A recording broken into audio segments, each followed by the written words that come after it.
Hello বন্ধুরা, নতুন একটা ভিডিওতে তোমাদেরকে স্বাগতম। জগদ্ধাত্রী ধারাবাহিকের আরেকটি নতুন পর্বে দেখা যায় যে দুর্গা বাড়িতে ফিরে বৈদ্যুতিক উৎসব ও মেহেন্দিকে উপরে তার শাসন চালাচ্ছে। দুর্গা বুঝতে পেরেছে দিব্যার সাথে এরা জড়িত রয়েছে, আর তাই তো দুর্গা সবাইকে দিয়ে বাড়ির কাজ করিয়ে নিচ্ছে, আর সকলের সামনে উৎসবকে ছোট করছে। দুর্গা তুই তুকারি করে কথা বলছে, এমন কর্মকাণ্ড দেখে কিছুতেই আর মেনে নিতে পারছে না উৎসব। তাই দুর্গাকে চিরতরে শেষ করে দিতে চাইছে, আর বলছে আজ দিনের মধ্যে যে করে হোক ওকে শেষ করে দেব।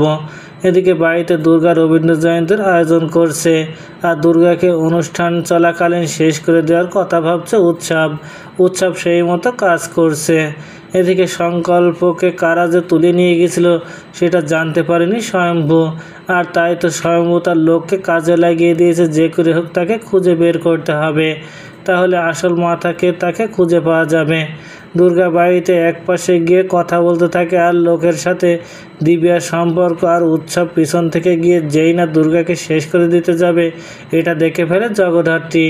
নিজের মেয়েকে এভাবে নিজের চোখের সামনে শেষ হয়ে যেতে দেখতে পারবে না দেখে উঠে দাঁড়িয়ে উৎসবের হাত ধরে আর বলে, আমি থাকতে আমার মেয়ের কোনো ক্ষতি কেউ করতে পারবে না উৎসব মুখার্জি, আর আমার সাথে তোরা যেটা করেছিস তার সাজা তোরা এবার পাবি।